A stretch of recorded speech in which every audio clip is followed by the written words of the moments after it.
All right, no time like the present. Might as well get started here on this week's Panther-Lair Show. Might as well get started. Could I sound any less enthusiastic? Are you kidding me? I'm very enthusiastic for this week's Panther-Lair Show. I'm ready to get it rolling, and I'm excited that we're getting started here on this week's show because we got a lot to talk about. I mean, we're busy enough that it's we had to wait and do this podcast on Monday. Just trying to adjust the levels here so I'm not blaring in your ears. We would normally do this podcast on Tuesday, and we adjusted it. So moved it back to Wednesday because Tuesday was such a huge day of recruiting. I knew I wasn't going to have time to sit down at 8:30 on Tuesday night and tape a podcast. I had to be on the phone, and I was. I mean, I was sitting in this very area with his phone rolling because there was a lot going on. It was the first day of recruiting, and sometimes we're prone to making too big of a deal out of things or talking things up too much or overstating the significance of things or overstating the importance of things. I don't think there's any overstating of what Tuesday night was, because Tuesday night was pretty significant. First day of recruiting back for the Pitt coaches, back for all of college football, college basketball, and most importantly for the recruits who were able to actually go visit on campus, have in-person interaction with the college coaches. And it was huge. And you look around the country. I mean, Florida State had guys coming in at midnight. So, I mean, that would have been like Monday night, 11:59 p.m. A minute later, starting, which is technically when the dead period ended. It ended on June 1st. June 1st was a live recruiting period, in-person contact. And, Florida State had guys coming in at midnight. And they had videos of it. It was, you could find it all over the internet. They had photos and videos, guys rolling up to their facility at like 12:15. Somehow media knew to be there. I don't know. It's the weirdest thing that these reporters knew to be there. But it was a big deal. And you saw this all over the country. You didn't see guys taking midnight visits all over the country, football equivalent of Midnight Madness. You didn't see that all over the country, but you saw, recruiting. It was the busiest recruiting day. I couldn't tell you what the reference point is. Maybe signing day in December of 2020. Although at that point, I think a lot of guys were already committed. I don't think it was a huge, busy recruiting day. You would have to go back to June 2019. Quite honestly, to find the last day that was sort of, and I don't even know if you would find a day that, in June 2019 that was as jam-packed with, with action and news and things going on, as what we saw on June 1st, 2021. It really was a day for the ages. And right now, I think Pitt fans, we look back on certain days, Pitt fans and Pitt reporters, people who follow Pitt recruiting, I think we look back on, Father's Day 2018, I think it was. Might have been 2019. No, it was 2018, because that was the first year the recruits could take official visits in June. When you look back on Father's Day 2018, and it was the Father's Day massacre, and it was crazy, and all these commitments happened, like 9 commitments in one day, and that was when we really saw that, like, okay, taking official visits in June is going to create a blank storm of activity and action, and it's going to be wild. 2/10 speed and agility checking in. I see him on the live stream. What's up, guys? Good to see you.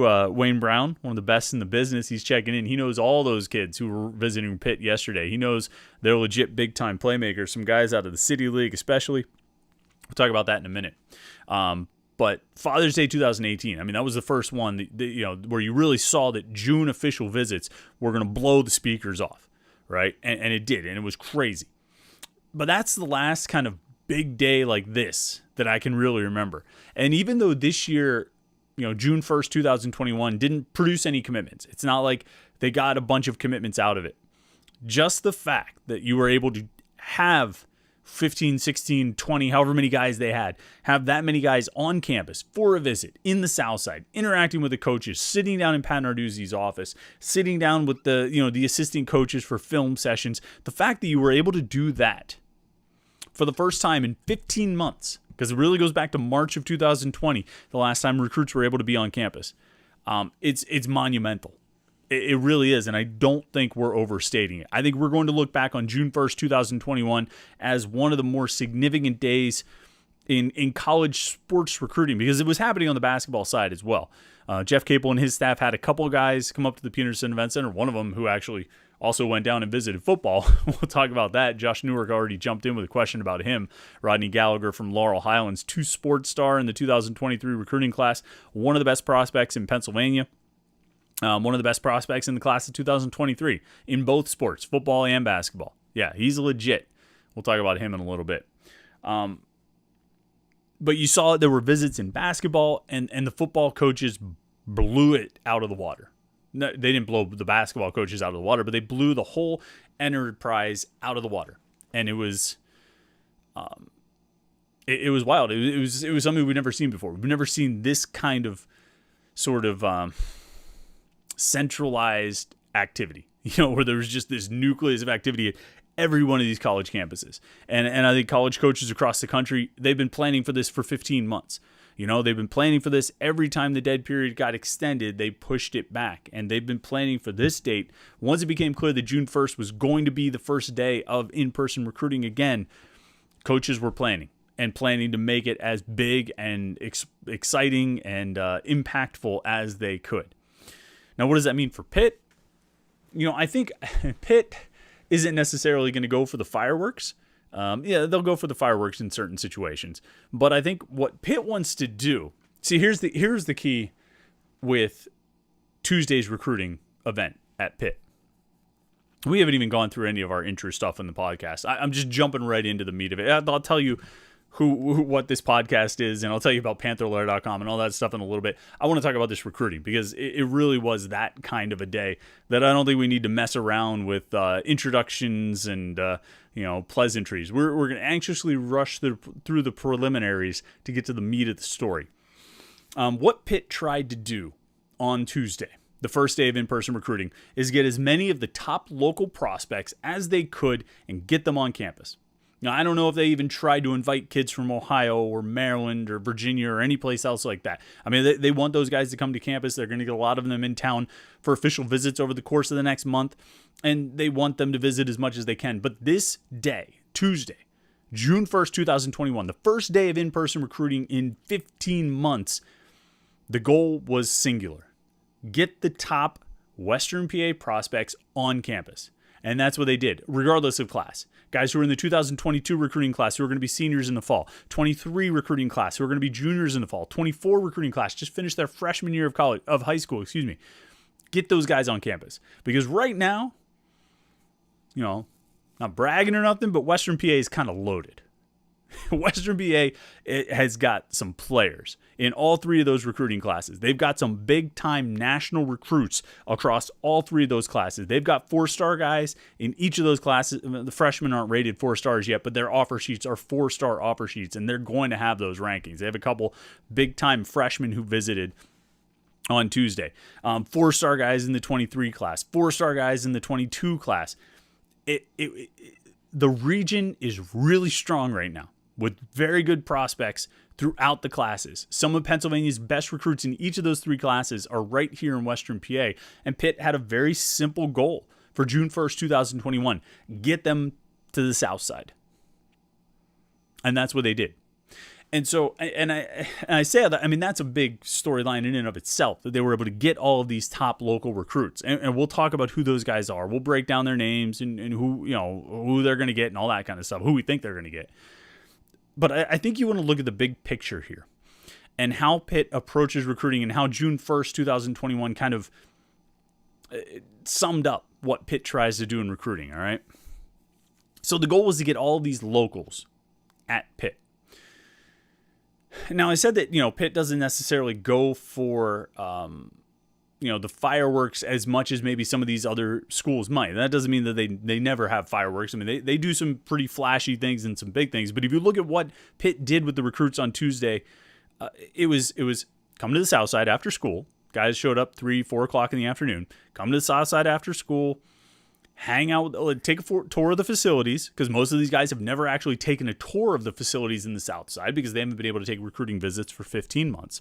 Take a tour of the facilities, talk to the coaches, have a little film session with your position coach, have a sit down with Pat Narduzzi, hang out, eat some wings, just be at home. And this is something I think you've seen from Pat Narduzzi basically since he got to Pitt. Come to the South Side and feel at home. You remember way back in 2015, Pat Narduzzi's first summer, right? And he's trying to recruit Damar Hamlin and Theron Coleman and Miles Sanders and Cleek Hudson and all these guys, right? And you remember over the summer, I think it was in June of 2015. I have to go back and look exactly. There was a big boxing match. And so they got the boxing match at the Southside facility and invited all those guys to come down. Not because they were going to put on a big show and roll out the red carpet and do all this stuff, but the hard sell on you need to come to Pitt. This is why you should come to Pitt. That wasn't the goal. That wasn't the objective. The objective was, come on, guys. Let's watch the fight. And recruits come down. You sit on the couches. You have some laughs. You eat some popcorn. You watch the fight. You make jokes. Maybe you talk a little football. Maybe you don't. It doesn't matter. What matters is you make the point to these recruits that they're home. And you don't make that point by telling them over and over again, hey, this is home, this is home, this is home. You make that point by getting them around you and hanging out and making them feel comfortable. So they don't think about, boy, I want to go to this place that's so flashy or so, fancy or exciting. I don't care about attendance. I don't care about 100,000 people at a game. I don't care about this or that. This is where I'm comfortable. This is home. This is where I want to be. This is where I belong. That's the feeling you want to give these guys, because they are going to go out. These are big time national recruits that we're talking about here in Western PA this year. And they're going to go to games at Penn State, and they're going to go to games at Ohio State, and they're going to go to games at Michigan. And we're not telling tales out of school. Pitt's game day atmosphere at Heinz Field is not going to compete with that. We all know that, right? We all acknowledge that. It's not going to compete. You don't even try to pretend like you're going to compete. Because your message, if you're Pat Narduzzi and you're sitting down with someone and you're sitting down with a recruit and his parents and he says, man, coach, I really like you. I really like Pitt. Like how you play, like your defense, like your offense, like all this stuff. But man, 107,000 people, that's awesome. I want to run out of the tunnel to that. You say, okay, I understand. It's pretty great. It's just a great atmosphere. Although, I'll say for myself, when I went to the Penn State Pitt game in 2019 up there, even 17, and I'll say 17 more because 2019 had a big rainstorm, delayed the start. People were locked out or locked in. If you were already in the stadium before the game, they locked the gates. You couldn't get out. They weren't letting anyone else in until the storm passed. Anyway, I didn't think the atmosphere was it's 100,000 people, but at least from inside the press box, it didn't blow me away like I expected it to. I think the crowds at Virginia Tech, Iowa, I think those places have been a little more impressive. But I digress. So a recruit says to you, okay, coach, man, I went to the Horseshoe. It was awesome. I went to the Big House. It was awesome. I went to Beaver Stadium. It was awesome. I went to Wisconsin. It was awesome. You can say, okay, I believe you. If you're Pat Narduzzi, you can say, look, I coached in the Big Ten. I coached Michigan State. I coached games there. Our games at Michigan State were awesome. I coached at games at Michigan and at Ohio State and all these places. It's great. But here's the thing. You're going to run out of that tunnel at the Big House, at the Horseshoe, at Beaver Stadium. You're going to do that each year. The whole year on the calendar, you're going to do that 7 times. 7 times. The other 358 days of the year, and sometimes 359, you're going to be living in Ann Arbor. You're going to be living in Columbus. You're going to be living in State College. You're going to be living in Madison or wherever, right? And there's nice places, but they're not home. This is home. This is where you want to be. This is your place. This is the recruiting pitch from Pat Narduzzi. This is what I think it is, and this is what it should be. And an event like what they did on Tuesday, where it wasn't, guys, show up at 12:15, man, we're going to have media there. It's going to be like all over social media. It's going to be this and it's going to be that. No, man, come down. We're going to show you around. We want you to see everything we have. We want you to know that, we want you to see how close we are to the Steelers. We want you to see the proximity to the Steelers. And we're going to hang out. We're going to put a little film on. We're going to talk a little ball. You're going to see how I can coach you, how I can help you improve and develop and become an NFL player. But mostly we're going to hang out. We're going to play a little ping pong, play a little pool. We're going to eat wings, try not to get the sauce everywhere. That's what you want to go for. And that's one of the things that was a little more difficult in the last year. You couldn't try and create that atmosphere. You couldn't try and create that sense of being at home, which is kind of funny because Pat Narduzzi ended up with his highest rated recruiting class, or the highest rated recruiting class that he has signed since he got to Pitt.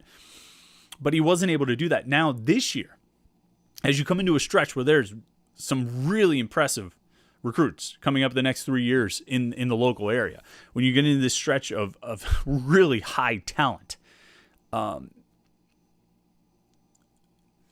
creating that home feeling is going to be essential, because you're going to be going against Notre Dame for these recruits, and you're going to be going against Penn State, and you're going to be going against Ohio State and Michigan and all these schools. You're going to be recruiting against those schools to get Tyrese Fearbry, to get Tamir Robinson, to get Rodney Gallagher, to get Anthony Specca and Quentin Martin.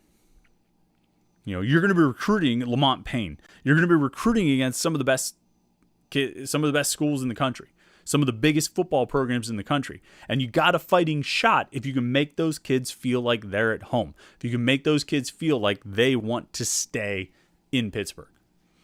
And so that's what Tuesday was, the first step in, trying to establish that connection. And by all accounts, they hit some home runs. They really did. We even got our guy 2/10 Dwayne Brown chiming in saying the guys had fun yesterday, and I believe that. I interviewed a bunch of the recruits on Tuesday night. Even interviewed a few more on Wednesday. Our guy Jim Hammett got out and talked to a bunch of guys on the phone Tuesday night and Wednesday, and it's all positive reviews. And I mean, the common response is who comes out of a visit talking negative about a school, and there's some truth to that. But I think you can tell that these recruits were impressed, because there's another angle with local recruiting, all right? And we talked about this on the message boards on Panther-Lair.com. There's another angle. And there's something to be said for overlooking the local school. And what I mean by that is some of these guys who grew up in Pittsburgh, or grew up right outside the city or in the city or wherever. I mean, Pitt has sort of always been there. And when it's the school that's always there, I think you think you know everything about it. You just know, yeah, it's Pitt. I know, it's Pitt. Tamir Robinson, I think, was one recruit, 2023 kid out of Brashear. Big time outside linebacker prospect. He's like 6'3", 220. He was in the safeties meeting room. I mean, that's the kind of athlete that he is. And he was saying to me when I interviewed him on Tuesday night after his visit, he was saying, I didn't really think too much about Pitt before, but that was because I kind of hadn't really seen them. And what he was saying is Pitt was the local school that was just sort of always there. And you almost sort of end up overlooking them or ignoring them a little bit. But then he went and took his visit yesterday and actually saw what Pitt has and saw sort of the football program in action, saw the football program in motion, saw the football facilities, and met with the coaches and developed some of those personal connections and personal relationships. And by the end of it, he's sitting in Pat Narduzzi's office seriously considering the possibility of committing. That's a powerful visit. If you can get a recruit to be seriously tossing around the idea of committing. And I think they're in great shape with Robinson. And he's one of those big-time guys in that 2023 recruiting class. Going into his junior season, he's going to be, he's a national recruit already. He's going to continue to be a national recruit. And I think Pitt's going to be right there at the forefront of his recruitment. They're going to have to fight for him. I think a lot of other schools are going to try and get him because, like I say, he's a big-time prospect. But Pitt is in really strong shape with him already. And it's impressive to see. And a lot of that, I think, is due to some of what Pitt did on Tuesday when he visited. The other big-time recruit in the 2023 recruiting class who visited Pitt yesterday, visited kind of twice. You almost could count it as two visits. It's Rodney Gallagher.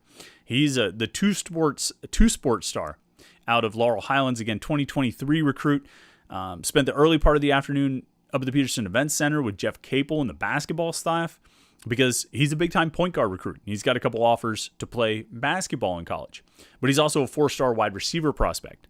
Could play receiver, could play defensive back. I'm torn. I don't know where he fits best. I don't know if he fits best as a receiver. I don't know if he fits best as a cornerback. I don't know if he fits best as a point guard. But I know that if I'm a college coach, all I want is him on campus. I want him on my team, and I'll find a spot for him because he's that kind of exceptional athlete. When you watch Rodney Gallagher play, I mean, he reminds you of some of the truly just great athletes who have come through Western Pennsylvania. And we've seen guys come through Western PA who've been just exceptional athletes who you just felt like they could do just about anything, in just about any sport. Like Tyler Boyd was a great baseball player. If Tyler Boyd wanted to pursue baseball, he probably could have played college baseball. And are you telling me Tyler Boyd couldn't go play soccer? I'm pretty sure he'd be a pretty outstanding soccer player. Darrelle Revis was the same way. And I'm not saying Rodney Gallagher is Darrelle Revis or Tyler Boyd, but you watch Darrelle Revis, he could have played basketball in college. I remember joking in 2005, 2006, somewhere around there that, Revis should join the basketball team. He might be the best point guard they had. He was a great, he was just a great athlete. And I'm sure if you put Darrelle, and I don't know, maybe he played baseball in high school at Aliquippa, but I'm sure if you put him on a baseball field, put a bat in his hand, stand him next to the plate, he's going to make contact. He's going to make some outstanding plays in the field. And again, do you think Darrelle Revis could not excel at soccer? You know what I mean? There's some of these guys that you just watch them play any sport, and you almost sort of believe they could probably play every sport. And I think Rodney Gallagher is one of those kinds of guys. And again, I'm not saying he's Tyler Boyd. I'm not saying he's Darrelle Revis or anything like that. He's Rodney Gallagher. And what that means is he's a top prospect, a top target, a top priority target for Jeff Capel and for Pat Narduzzi. And Gallagher, every time you interview him, I've interviewed him a couple times now, and inevitably the question is always going to come up. What sport are you going to play? You want to play football? You want to play basketball? And he has never given a definitive answer. And if you talk to certain people, they'll tell you, oh, he's going to play football. You just watch. He's going to play basketball. You just watch. Different people have different opinions. I'm getting closer and closer to thinking that he's going to try and make a real go of it playing both sports in college. I think ultimately he'll settle down to one sport. If I had to bet on one, it might be football, but I'm not going to bet on that right now. Not right now. Not as we sit here, on June 2nd, before his junior season of high school. He's got a lot of time to make that decision, and then the other decision that he has to make, which is what college he wants to go to. Now, Pitt is one of a few schools that are actually pursuing him for both and pushing for him to play football and basketball. I think West Virginia is trying to make that case. I think Ohio State is sort of pushing in that direction, although I don't know how. I don't think they're pursuing him as strongly as Pitt is. I think Penn State wants him for both, although I get lukewarm feelings on that, just from different things that I've heard. And the thing about the Gallagher, especially coming out of the visit on Tuesday, kind of like Tamir Robinson, I think Pitt's in really strong shape. I don't know if they're going to get either one of those guys. I don't know if they're going to get both. I don't know if they're going to get neither. But I think with the work they've done already to establish connections and relationships, and then bringing those guys on campus on June 1st, making that the priority, not to mention the fact that those guys, Robinson and Gallagher and the rest of these recruits, made Pitt the priority for their first college recruiting visit. There's a lot of tea leaves to read here, and there's a lot of time to go. I mean, let's not pretend. I mean, these guys are halfway through their high school careers. Guys like Tamir Robinson and Rodney Gallagher, halfway through their high school careers. They got a lot of time. But I think Pitt's in good shape. And boy, if you could get a couple of these guys, if you could get a couple of these big-time recruits who were coming through Western Pennsylvania, and they had them all on campus yesterday. They had them all on campus on Tuesday. If you could get a few of those guys on your roster, If you could get most of those guys on your roster, those are significant steps forward. Significant steps forward. And I think we're going to get to some of the comments and questions here because some people have been chiming in about, how Pitt can get these guys and how important the 2021 football season is and the record and the performance that year, in this coming season. And yeah, it's big. They need to go out and have one, the best season under Narduzzi and one of the best seasons, in more than a decade, I think. This, to really sort of establish themselves, not just for the 2022 recruits like Tyrese Fearbry, defensive end from Perry, or Donovan Heinisch, defensive lineman out of Central Catholic. They already got a commitment from Sean Fitzsimmons, the other big time 2022 recruit, the defensive lineman out of Central Valley. But, they need to make a positive impact on some of those guys that they're still pursuing. But these 2023 kids, Rodney Gallagher and, Tamir Robinson and Lamont Payne, who's a cornerback from Char Valley, another guy with, building toward, I think, a national scholarship resume, a guy who's going to, put himself in the high 3-star, potential 4-star territory. That's the kind of talent that's in the region over the next few years. And Pitt's got an opportunity to really strike here. They just I think with some of these younger guys, they're going to have to back it up on the field. They're going to have to go out and have a strong performance to really kind of start sealing a few deals here, if you know what I mean. All right, let's jump into a few comments and questions here. Josh Newark got us started off, said, tell me about this Gallagher kid. Is he a legit 2-sport starter? And if not, what sport is he better at? What positions does he play? Give us the lowdown. And you know what, Josh? I'm a step ahead of you because I just did that, right? I just kind of, you asked that question right near the beginning of the podcast, so or near the beginning of our live stream, and I appreciate it. I didn't actually, I try not to look at the live chat until I'm ready to start taking the questions because I get distracted or start thinking about different questions. And I think I saw that early on, but then I just sort of focused on the live stream and just kind of talking about these visits and what's at stake for Pitt. And so I kind of forgot your question. But yeah, like I said, I think Rodney Gallagher is a legit 2-sport starter. I think it's tough to make it work ultimately in college to play football and basketball. I think there's overlap between the seasons, overlap with the off-season training. I think you end up with really only having a little bit of an off-season, and that's kind of over the summer. You don't have nearly the off-season that you would if you played only one of the sports. And I think that could grind on you a little bit. But I think he's talented enough that if he wants to push this past his senior year of high school and pursue both sports, I think he's talented enough that he could do it.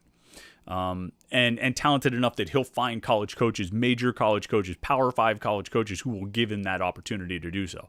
Pat Narduzzi's not going to tell him, no, you can't play basketball. And Jeff Capel's not going to tell him, no, you can't play football. Both of those guys want him on their team. And they're going to work together, and they're going to, they'll be willing to give him what he wants. And not just as a way to placate him, but because he's really that good. And I saw Rodney Gallagher at a camp last summer. We put together a camp actually with 2-10 speed and agility. Dwayne Brown, who was chiming in earlier on the live stream, hope he's still watching, put together a camp last summer at West Mifflin and had some of the best prospects in Western Pennsylvania out there. Just legit big-time talent came out, and Rodney Gallagher was out there, and he was every bit, arguably the best player out there. And some of these other guys we're talking about, Tamir Robinson was there, and Lamont Payne was there, and there were a bunch of guys, really good prospects. What was his name? Donovan McMillan from, where was he from? Peters Township. He went to Florida in the 21 recruiting class. He was there, though he didn't do as much. Kid from Gateway, Derek Davis, who committed to LSU, signed with LSU, was there. And Rodney Gallagher was every bit, arguably the best player out there. Yeah, I mean, he was just outstanding. He played receiver the whole time. I forget if he took any reps at corner. He could have, and he probably would have been the best corner out there. I mean, he is a legit, like I said, he's a big-time athlete. He's one of those athletes that you really feel like, if you watch him play any sport, you feel like he could probably play every sport. I mean, he is that good.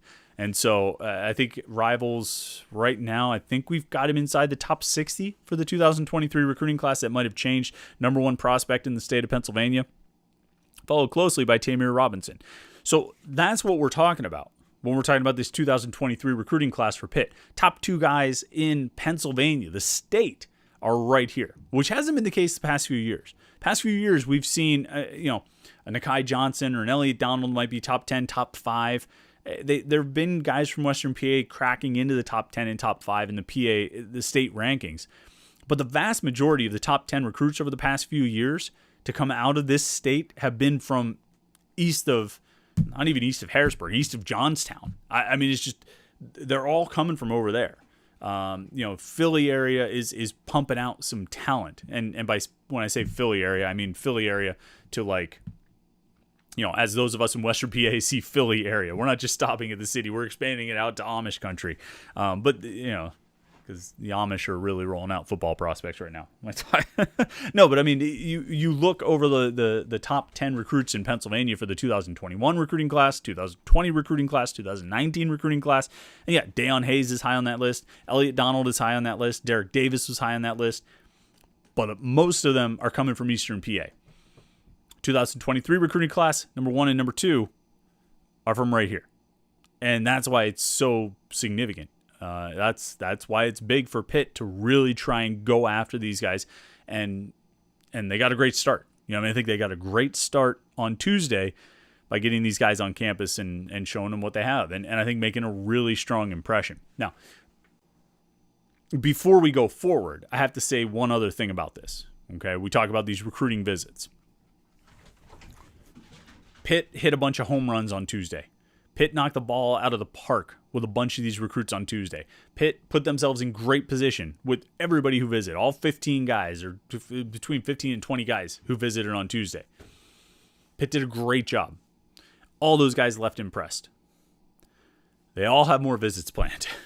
And they're going to go visit other schools. And they're going to go visit other schools this weekend. And they're going to go visit all the other schools, the week after that, and the week after that, throughout June. Every recruit I talk to has at least one more visit planned for the month of June, and I'm sure they're going to add even more than that. And they're going to have great experiences there.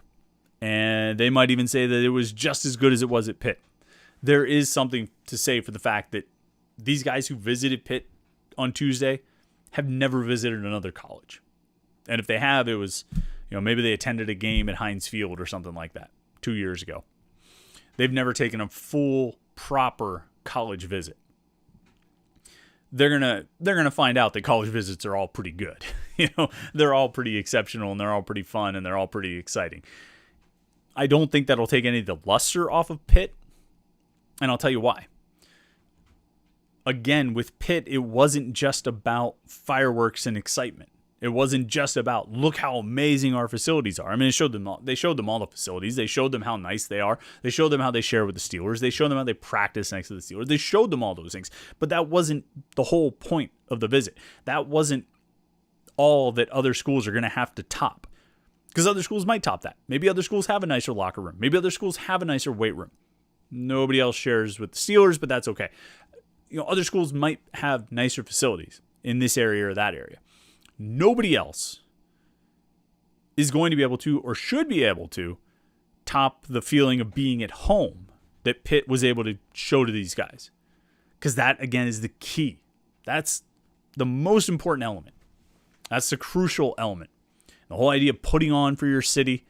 There's nowhere else that a kid from, a kid who goes to Brashear, or a kid who goes to Perry, or a kid who goes to Laurel Highlands, or a kid who goes to Central Catholic, or a kid who goes to Central Valley, or a kid who goes to Chartiers Valley, or a kid who goes to Bell Vernon.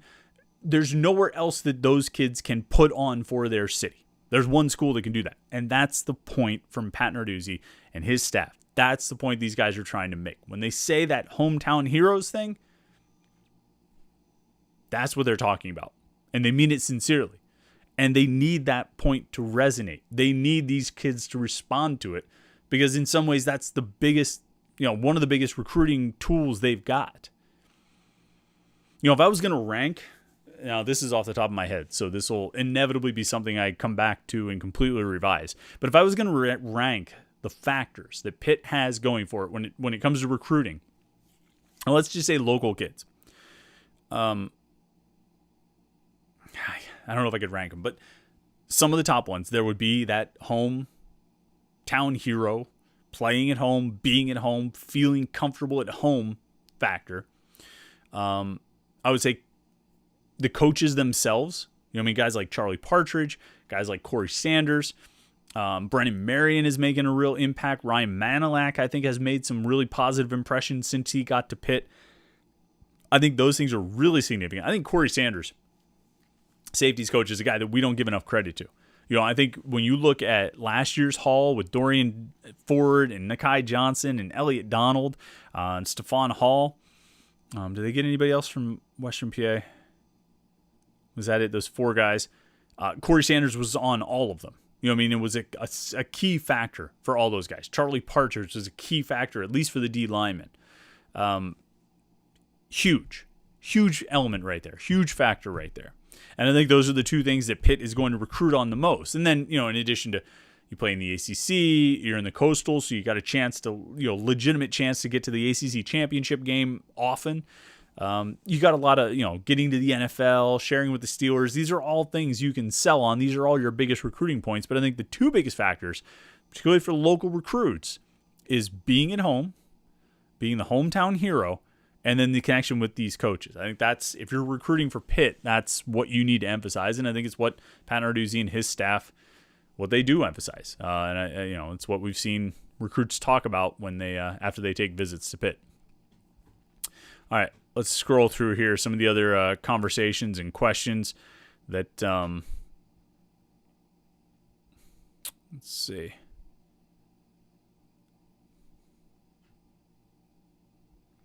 What else people are talking about? I want to get into the basketball. Josh Newark asked about the new basketball commitment. Pitt got a transfer from Stony Brook. Mo Gee is his name. He's a big 6'9" center. I'm going to talk about him in a second, Josh. I want to get through some of these other football recruiting questions before we get to that. Let me see here. Blackman614 says the 2023 recruits makes it imperative that Pat Narduzzi gets to 9 wins this season. Yeah, like I said, I think this year is really important when you're looking at the number of top underclassmen in the WPIAL, top underclassmen in Western Pennsylvania, national recruits who are coming out of this area in those underclasses. 23 class, 24 class, guys going into their sophomore years, guys going into their junior years. You need a big year now. Because one thing we've always said, all right, is that the current season impacts the next recruiting class the most.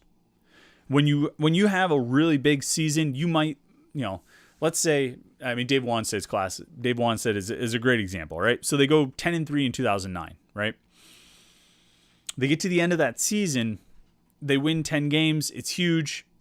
It didn't necessarily, they might have gotten one or two guys, but it didn't really translate into something big on signing day 2010, a month or two after the season ended. It's not like you have that big season and boom, you just get guys right off the bat. It happens every now and then, but more often what you see is you have that big season and it impacts the next recruiting class. So they finished the 2009 season. A month later is signing day 2010 when they signed the 2010 recruits.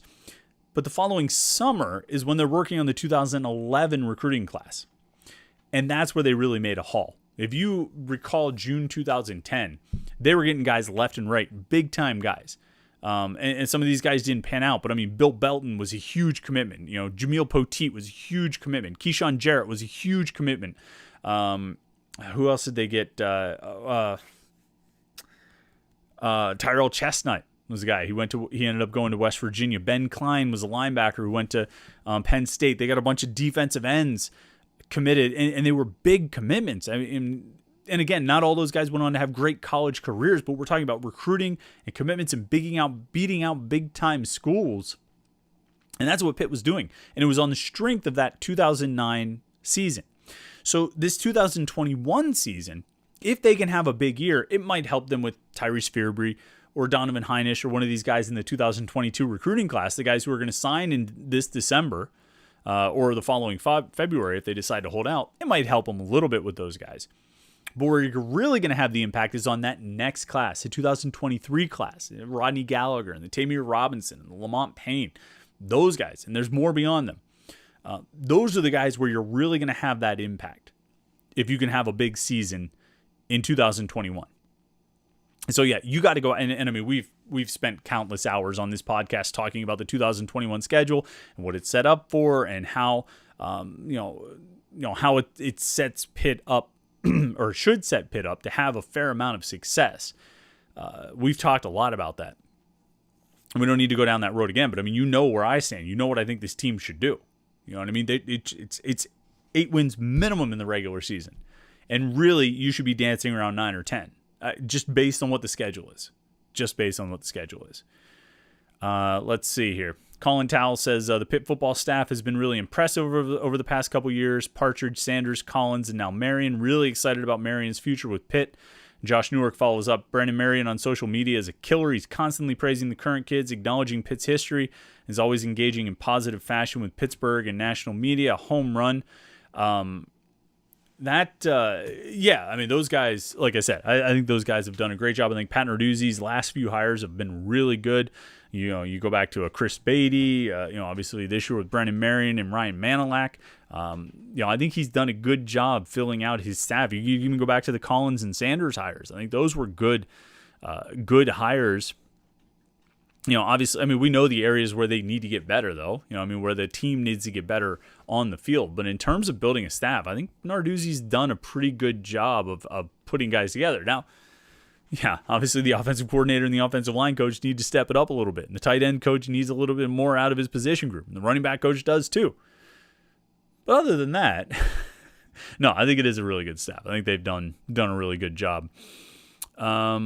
Let's see here. T-Man says, with the amount of players drafted on the defensive side of the ball, if you're a local kid on that side, one would think you'd have to give Pitt a hard look.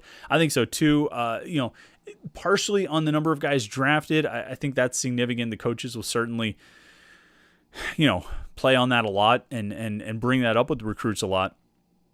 But I think also just the overall success of the defense, and not just so a couple of things, right? So the overall success of the defense, I think, is significant. I think that's something you sell, and I think local kids have seen that up close, but even more so, or just as much, what the local kids have seen out of Pitt's defense is local kids excelling in Pitt's defense, namely DeMar Hamlin and Paris Ford, and then seeing guys like Elliot Donald going there, seeing guys like Nikai Johnson going there. They know that those are big. Dorian Ford. They know that those recruits, those kids could have gone a lot of different places. Elliot Donald talking about LSU or Penn State. Nikai Johnson had a bunch of offers and would have had even more if he didn't commit to Pitt so early and pretty much turn everybody down.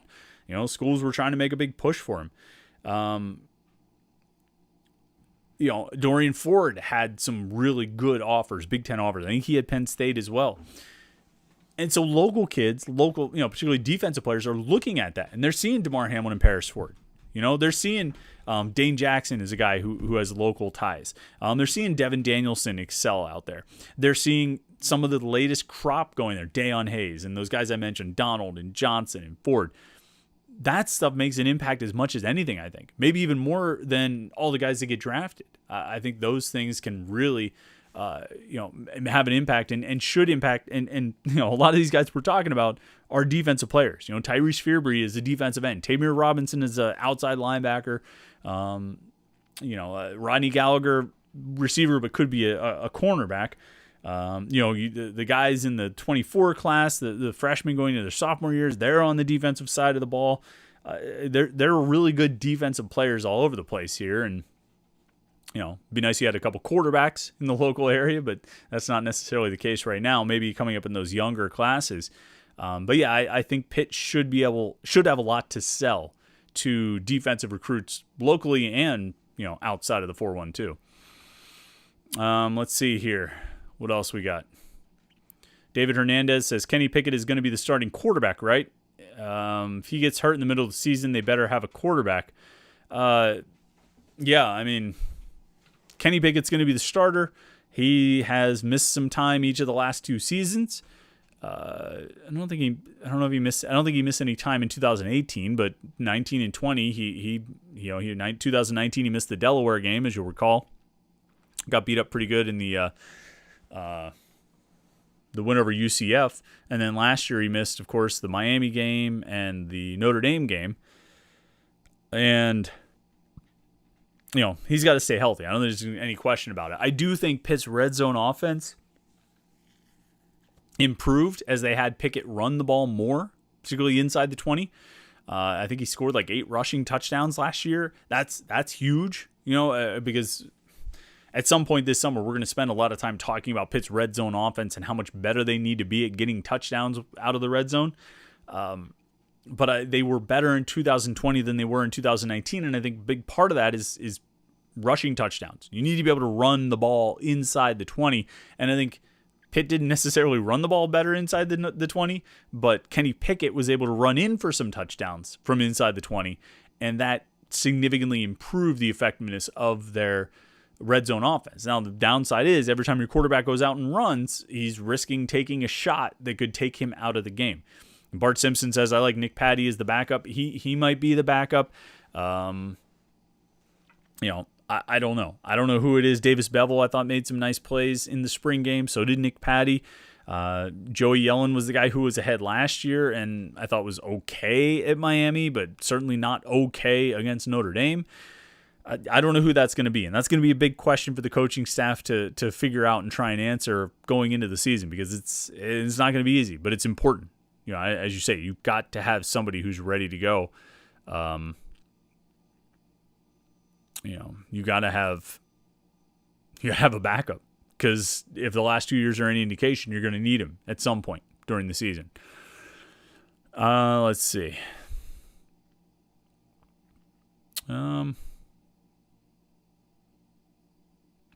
Anthony Tennyson says, if Coach Narduzzi doesn't have a good season and gets let go, that could mess Pitt up for the next 5 years, so it's imperative that he wins big the next 2 years. Yeah, at some point you come to a conversation about what kind of success Pat Narduzzi needs to have in 2021. I don't know if there's a bar that gets him fired at the end of the season. I think that would have to be a pretty big disaster of a season, and I think he'll largely avoid that. The question you'll face is if the season ends up being 7-6, 8-5, 7-5 in the regular season, you win a lousy bowl game, a not impressive bowl game or something like that to go 8-5, and you ask yourself if you're sort of stuck in the mud, which I think is the question that Pitt was facing after 2010. They ultimately decided that they were never going to get to the next level with Dave Wanstead, so they moved on. We don't need to relitigate that decision here, but that's the tricky decision. It's easy to decide to hold on to a coach when he wins 10 or 11 games. It's easy to decide to get rid of him if he wins 2 games. What's much tougher is if he wins 7 or 8. That's where it gets a little tricky. So, but that's also way down the road. We'll talk about that at some point in the future. T-Man points out, I mentioned that there aren't really quarterbacks. Brad Birch, who transferred from Jeanette to Gateway, he's a quarterback. I think Mike White of the Post-Gazette reported today that he's going to be eligible to play for Gateway. There was some question, of course, because when there's a transfer, everybody has to question it, or at least the Whippeal, PIAA, have to question it. But it sounds like Birch is going to be able to play. He really is the one to watch coming up. Maybe the best quarterback in Western PA, regardless of class. We'll see how he plays this year as a sophomore. All right, we got a little bit of time left on the podcast. I did want to switch over to basketball because Jeff Capel added another piece to his roster this week, and Josh Newark brought it up early in the live stream, the live chat, and so I wanted to jump over to that real quick. Says, can you talk about the new basketball transfer? My first thought was I was laughing at Pitt getting a transfer from Stony Brook. Seems really desperate. Then I saw some highlights and thought he looked really athletic and definitely has some skill. Yeah, so that's Mo Gee is his name. As far as I've been able to tell, that's the pronunciation of his last name is Gueye. It sounds like it's pronounced Gee, or it looks like it's pronounced Gee from what I've been able to read. He played at Stony Brook the last 2 years. He was at a junior college before that. And a pretty interesting story. He's a kid from Staten Island. Went to Curtis High School. And no idea if that has a connection to Wu-Tang or not. I meant to look that up. But he played JV basketball his first 2 years, his freshman and sophomore year of high school. And then just decided not to play for his high school team. And he would play around at the rec center, the playgrounds, things like that, but he wasn't really playing organized basketball. Coming near the end of his senior year, somewhere around there, some friends know some people who are starting an AAU team called I Work Basketball. And they were like, hey, Mo, we know you're good. You want to come and play for this AAU team? Yeah, sure, why not? As he said, quote, I didn't have anything else I was doing. So he goes and plays with this AAU team. And highlight tape gets in front of the coaches at Monroe College, a junior college in the Bronx. And they're like, hey, Mogi, why don't you come in for a workout? We'd like to check you out. Comes in for a workout. They give him a spot right there. They're like, hey, come and play with us. You can play at this level. And so he goes to junior college. He hadn't played organized basketball really in 2 years, since his sophomore year of high school. And goes to junior college, does a pretty good job. It took him a while to get into it because everybody else had a lot more experience than he did. And they'd been playing AAU and high school basketball for years, whereas he hadn't. But by the end of it, Stony Brook says, you know what? You're worth a scholarship, man. Come and play with us.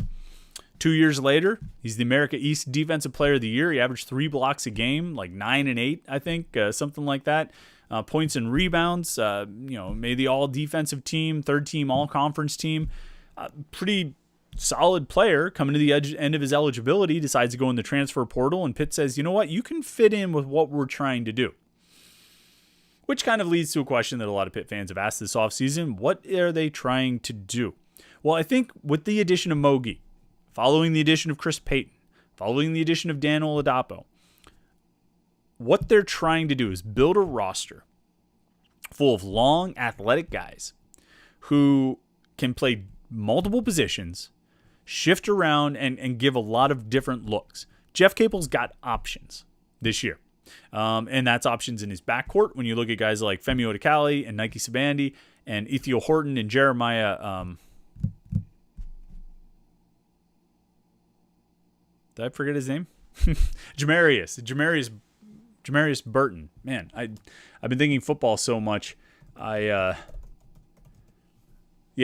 Burton. My bad. Sorry about that. But when you look at Odikali, Sabandi, Horton, and Burton, you got different guards that can play in different ways. And, probably Odikali and Burton are the only point guards out of the group, but at least you've got some versatility. You can mix guys around. But then when you look at your wings, you look at Will Jeffress, and you look at Nate Santos, kind of who's coming in as a freshman, and then you mix in those guards who could play at the 3, and then you look around your forwards. You look at Oladapo, you look at Mogi, you look at Chris Payton, you look at John Hughley, who got eligible again, and then even Noah Collier getting thrown into the mix there. You can really mix and match here. You could go a point guard and 4 guys who are like 6'6", 6'7". You could play big, you could play small. Your biggest lineup is not going to be that big. You're not going to have a 7-footer playing center, but you could have Chris Payton out there who's 6'6", but he's got a 7-foot wingspan and blocks a bunch of shots as a junior college player coming in. You could have Mogi out there who's 6'9", and he's got the wingspan and he averaged 3 blocks a game in the America East. You could have John Hughley out there who's going to be a little bit smaller, but instead of being that long, sort of lanky guy that maybe Mogi is or Chris Payton is, he's got some bulk out there. Excuse me. And he can bully some guys around. So you've got versatility. Dan Oladapo could play the 4 or the 5. Chris Payton could play the 4 or the 5. Mogi could play the 4 or the 5. Hughley is probably just going to be a 5. But there's only a few guys on this roster, I think, who are really locked into a spot. I think Femi Odikali is pretty much a point guard. Unless he lines up with Burton, on the court at the same time, maybe he shifts off the ball, but he's pretty much a point guard. I think John Hughley is pretty much a 5. I don't know if anybody else is locked into just one spot. I think everybody else can play at least 2, if not 3 spots. I think, Odikali, again, if he's on the court with Burton, he could play the 1, the 2, or even the 3 if you want to go with a 3-guard look. Oh, Ethiel Horton would be one where I think he's pretty well locked into a shooting guard spot. I think that's where he's going to play.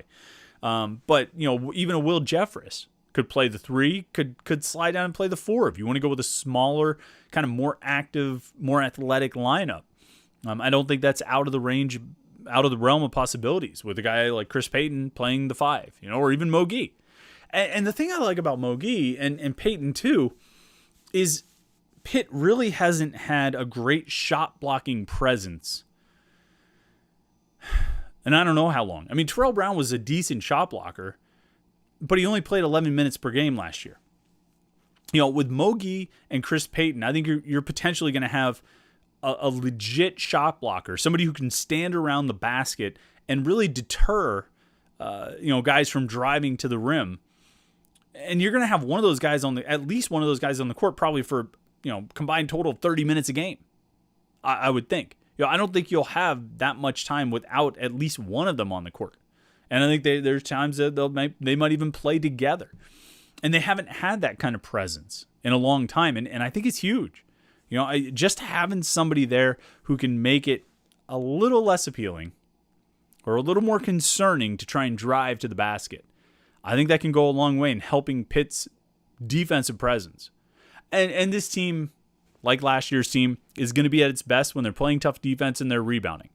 And I think guys like Mogi, guys like Chris Payton, Dan Oladapo, ideally John Hughley, if he develops into it, can be really good defensive presence, really good defensive players who also are really active on the glass. And I think that's what this team is going to have to do. They're going to have to bully guys. They're going to have to beat guys around and get physical to beat teams. And they're going to have to try and hold the score down. They're going to have to try and play really tough defense, get out and run if they can. But they're going to defend and rebound. That's what it's going to come down to. And it's going to have to feel like when this team is at its best, it should feel like some of those early 2000s Pitt teams. And in tone. And the tone that they set in the game. Maybe not necessarily in the success that they have, but in the tone that they set in a game. That's when they're going to be at their best. Or at least I think that's what the coaching staff is hoping for. And we'll see if they're able to pull it off. All right, I got to, let me see here. Running through the comments and questions. I think we got through most of what everybody wanted to say. I enjoy doing these podcasts. I think it's always fun to sit down here for an hour every Tuesday night, or in this case, Wednesday night. And I appreciate everybody who showed up on a Wednesday night. I know we changed it sort of last minute on Tuesday night, and we're like, no, I can't do the podcast tonight. Got to move it to Wednesday. So I appreciate everybody who kind of came through. I enjoy doing these podcasts. It's fun. We can talk about all these things and have some back and forth. But, all day, every day, we're having these conversations on Panther-Lair.com. Panther-Lair.com. If you're watching the live stream, you see it right below. There it is. Panther-Lair. Panther-Lair.com. Pittsburgh.rivals.com.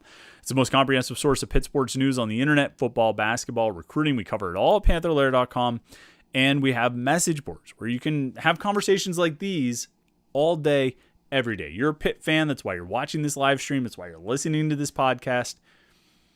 You like to have conversations about Pitt. That's what you're doing here. That's why you're following up on this and watching this live stream for an hour, listening to this podcast for an hour, because you're a Pitt fan. You like Pitt conversation. You like Pitt discussion and Pitt topics. That's what we do all day, every day at Panther-Lair.com. So if you're looking for Pitt content and you're looking for Pitt discussion and Pitt conversation, Panther-Lair.com, Pittsburgh.rivals.com.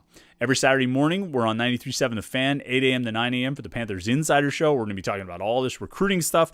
I didn't even get into the big official visit weekend that's coming up. It's Thursday, Friday, Saturday. They're going to have 8 big-time top recruits on campus for official visits. So we got more recruiting action coming up. We'll be talking about that on the Panthers Insider Show. We'll talk more about these local recruits on the Panthers Insider Show. We'll talk about Mo Gee, who Pete K points out was a point guard in junior varsity. That's the other thing about Mo Gee's story. I said he only played 2 years of organized basketball in high school, and they were both JV in 9th and 10th grade. He was like 6 foot, and he was playing point guard. He's got some of those ball handling skills still. Really unique guy. I'm excited to see him on the court and see what he can actually do. But Panthers Insider Show, Saturday morning, 8 a.m. We'll talk more about Mo Gee. We'll talk about all these recruiting topics and anything else that comes up between now and then. And, we got that. And then we'll be back next Tuesday night. Ideally, unless more recruiting action comes up, we'll have our live stream again next Tuesday night at 8:30 p.m. right here at youtube.com/Panther-Lair.com. So thanks to everybody who came out for the live stream this week. It's a lot of fun chatting with you about Pitt sports. Thanks to everybody listening to the podcast through the week. You guys have a great rest of the week. Only a couple more days to the weekend. Enjoy the weekend. Stay tuned to Panther-Lair.com. This is going to be lively. This is going to be active. So make sure you are online as often as you can be. We're going to have plenty of content for you. So thanks again for hanging out tonight. Have a great rest of the week. And we will talk to you next Tuesday night, 8:30 p.m., the Panther-Lair Show.